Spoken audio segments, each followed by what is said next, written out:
আপনার জামাই জানি কি আরে? কারণ তো কইছি ভাইজান হেলে মরে গেছে গা।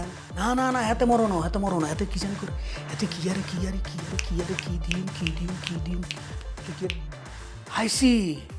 আমনের জামাই সুন্দরী অজ্ঞা মাইয়ারে বিয়া করছে, বিয়া করি বাড়িতে লুই আইছি আমি আমনারে এবং আমনের মাসুম বাচ্চারে লাত্তি দিয়ে বাড়িতে বার করে দিছি। ওকে? এটা কি কইতেছুন ভাইজান? আপনি কি পাগল হয়ে পড়ছুন? আমার জামাই কবে মরে গেছে গা। এই কব্বরের উপরে কত বড় একটা খেজুর গাছ হয়েছে, খেজুরও ধরে, মানুষ খেজুরের রস পর্যন্ত কাটতেছে। আরে বাবুরে, আপনি কথা কিনলেই বুঝতেছেন না। ম্যান ইজ মোর্টাল, মানুষ মরণশীল, মানুষ মরি যাইব, মানুষ জন্মাইব মরি যাইব, এটাই তো স্বাভাবিক। কিন্তু মানুষ মরে গেলে তো এটা আবেগ থাকে না। আমি যদি বলি যে আমনের জামাই অন্য একটা মাইয়ার বিয়া করি, আমনে করে বাসাতে বার করে দিছে, আমনে এই শোকে মনে করেন আপনি অসুস্থ হয়ে গেছেন, আর হেতের বাপে যে চলি গেছে এই শোকে পানি খাওয়া ছাড়ি দিছে, এতে তার দুটা কিডনি নষ্ট হয়ে গেছে, তাইলে মানুষের আবেগটা কাজ করবো।